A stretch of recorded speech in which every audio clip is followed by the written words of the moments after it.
As we mark Pride Month, we want to shine a light on the people helping to provide inclusive spaces for the LGBTQ community. Tonight, we are focused on the LGBTQ youth who, for a number of reasons, may not have a place to live. In tonight's Prime Focus, our Timothy Pulliam takes us to Los Angeles, to the people who are providing a home and community for those in need. Just 3 miles east of downtown Los Angeles sits a property like few others in the country, and a safe haven, especially for queer youth. Dozens of young people who would otherwise be homeless and food insecure now have a place to call home. This is Los Angeles Room and Board. Students spend a lot of time out here? Yes, so we do a lot of our events and our programming back here in the backyard.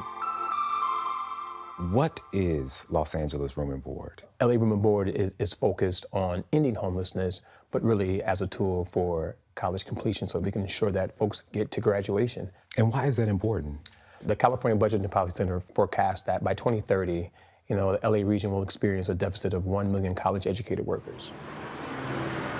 For most of its history, had some kind of altruistic purpose, like a school, a hostel for, for youth and for young women.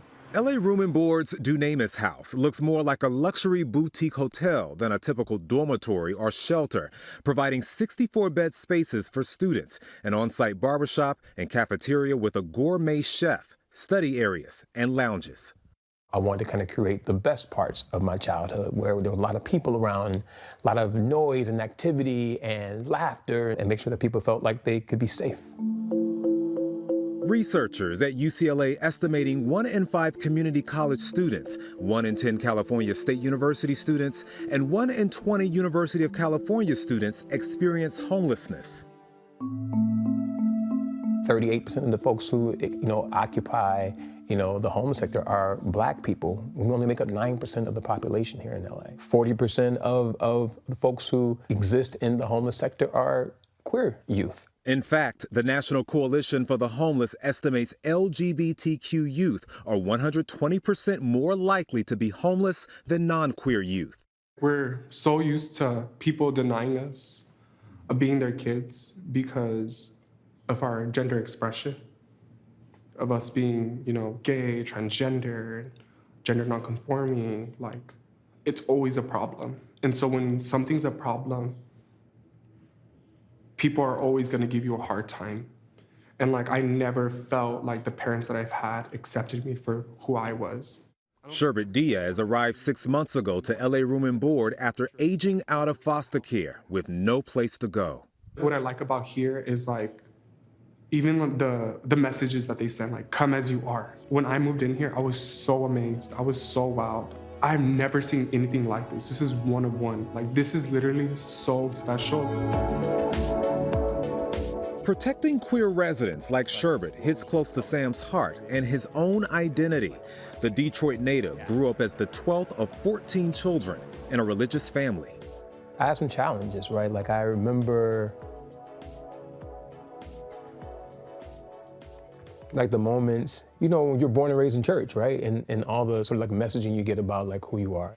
Before I even knew who I was, right? And what gay was, I was being called that all the time at home or at school, in the neighborhood. And so I was always I feel different. Something about me is different. I don't really quite know what it is. I didn't fully have the language at the time to sort of and then, looking back in retrospect, you sort of say, well, I understand what it means to be gay now. Then I didn't. How did you end up homeless? My dad had this 18 and out rule, right? And I get it. I think it was economically driven, fewer people in the house, that means fewer mouths he had to feed kind of thing. After dropping out of high school in the 90s, Sam says he spent the next few years navigating instability, which involved working during the day and sleeping on friends' couches by night. At the time, Tim, I didn't understand that as homelessness. I just thought it was just survival. Eventually getting his GED at age 23 and going even further to earn both a bachelor's and master's degree. And today, finishing up a doctoral program. And it was while working as an administrator in student affairs when Sam says he noticed some of his students dropping out of school, not because of the course load, but for shortfalls in financial aid, resulting in their basic needs for food and housing not being met. Once I understood that and watched that firsthand at Cal State Northridge and at Cal State LA, that's when I said, okay, let me do something about this. I know that this led to you forming LA Room and Board, but this is a big task, like an undertaking. How did that all come together? I feel like it was the perfect alignment of the stars, man. 2 weeks before the world went into lockdown during the COVID-19 pandemic, Sam quit his job to focus on launching his vision. There was a guy named Lewis who's doing similar work to what we're doing at LA Room and Board, and said, hey, there's this lady who has a house right across the street from UCLA. It's a vacant house. It was a former sorority house, and she's really, really passionate about sort of like helping students, and you should meet her. So I met with her, and within 5 minutes of having the conversation, she said, oh, the house is yours. Do what you want to do. Free. Free. Basically free, right? We were just started paying just like a small amount of rent and the utilities.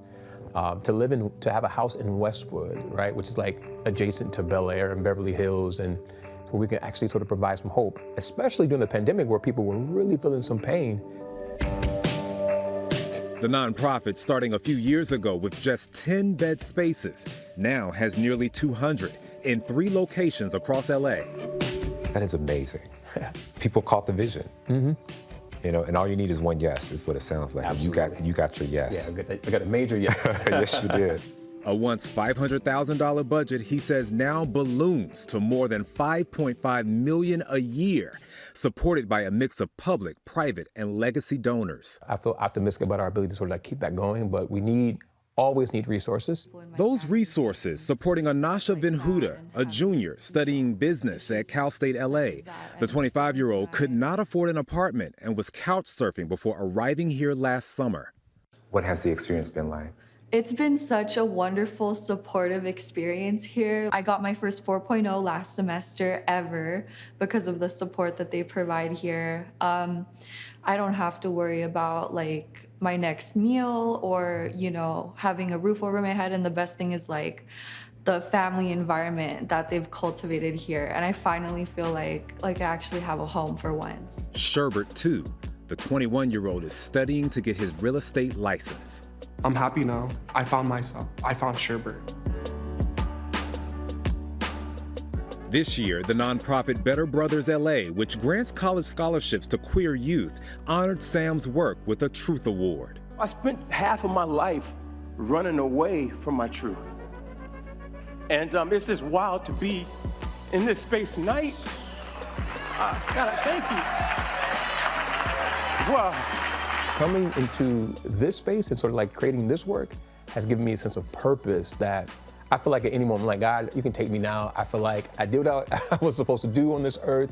I made some difference in my community. What advice would you give a young queer person looking for their purpose, passion, in a world that sometimes still feels like doesn't accept them?